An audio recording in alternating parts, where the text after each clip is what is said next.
Hello gentlemen, this is CS MGTOW. Today I wish to tackle a growing meme that is, in my observation, erroneous, and that is the idea that men are needed to build a civilization, but are not absolutely essential to its smooth functioning. This meme is usually followed up by the notion that women are also uniquely better suited to enjoying the trappings of modern civilized life, be it air-conditioned homes, foreign vacations, comfortable clothing, and tasty foods from different parts of the world. I believe what's needed at this stage is an evidence-based challenge to this notion that the gender with the superior intellect and will to erect an advanced post-industrial civilization, that is men, are superfluous once the system is built. This meme is partially based absolutely on hostility towards men. It's also just as equally based on a false notion, the idea of civilizational perpetual motion, the belief that civilization is a form of machine which, once activated, will run forever unless subject to an external force or some kind of wear and tear. To help us better understand the consequences of sidelining or forcibly removing the founders, so to speak, we actually do have a number of rather well-designed research papers to guide us, and a number of very powerful historical examples. They are, of course, in fields outside of the manosphere, so to speak, so I'm going to have to make inferences from their results. The first such study is by Zhai Gonghe and colleagues, I hope I'm pronouncing that correctly, from the School of International Business Management, Shanghai University of Finance and Economics in China. The purpose of their paper was to assess the immediate and lagged effects of founder turnover on firm performance and test the moderating effects of enterprise scale and founders' tenure on enterprise performance. To achieve this, they selected 307 listed companies founded by a founder from the listed companies financial database provided by the China Center for Economic Research. Based on 1,535 observations, they texted the relationship between founder turnover, that is, the founder leaving, and performance of a company by using the random effect model and the fixed effect model. The authors concluded that founders' turnover had a significant immediate and negative effect on firm performance. And they also went on to say, look, it's a lagged effect as well, so you have both an immediate and a lagged effect. In clear English, this translates to the fact that firms tend to suffer an immediate and sustained downturn in fortunes when the brains that helped build it is removed from the picture. It's important to note that these firms studied as part of the research were listed companies. So these are some of the best run companies within China with layers of very, very high quality management, often excellent cultures of success. These firms are the creme de la creme of the Chinese economy. So I would go on to hypothesize that had their review included small and unlisted firms, perhaps firms which are far less well run, the departure of the founder would have been far more deleterious. The second and perhaps more compelling body of evidence can be seen from the situation in Zimbabwe. For those who are unfamiliar with the country's history, prior to independence as Zimbabwe, the nation had been known by several names, including Rhodesia.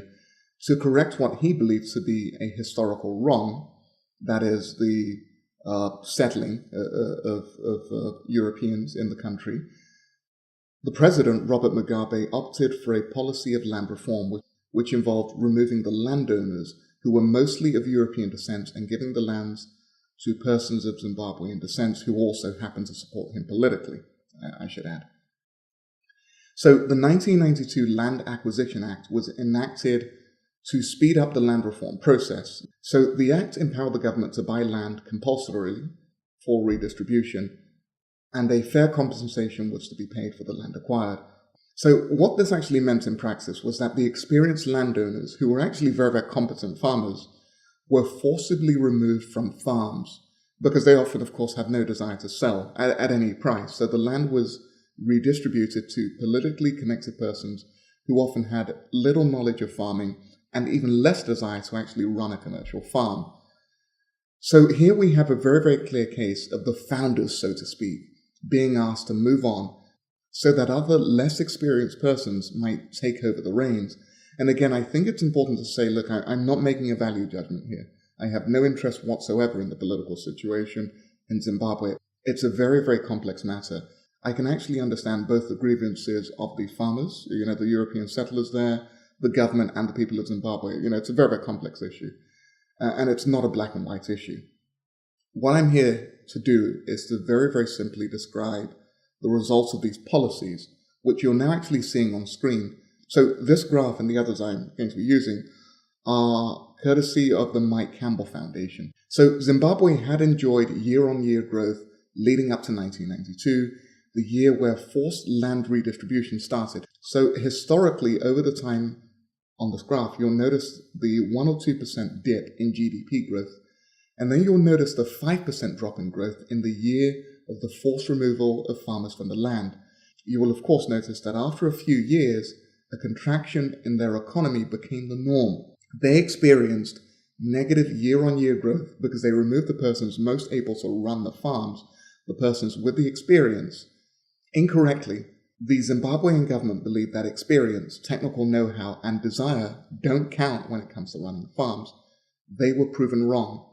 It's also important to note that agriculture accounted for as much as 30% of Zimbabwe's GDP at the time, according to Wikipedia, and today it accounts for about 20% of their economy. It's a huge sector. Here we see the drop in annual coffee production. Here we see the drop in annual tea production. Here we see the annual drop in paprika production. Again, we have an annual drop in whole milk deliveries, that's in liters. And we have an annual drop in soya production. We have an annual drop in beef production. So these are cash crops. They're hugely important to their economy. On screen, you're also seeing Zimbabwe's 110-year rainfall record. So that's the mean annual figures in milliliters. So drought was not the cause of this sustained drop in economic performance and agricultural output. The policies of removing the most competent persons led directly to the ruin of their economy. As a result of the economic and social policies, the price of staples went up. On screen is a graph of maize prices from December 2000 to September 2012. So this has led to regular riots with police over the past decade.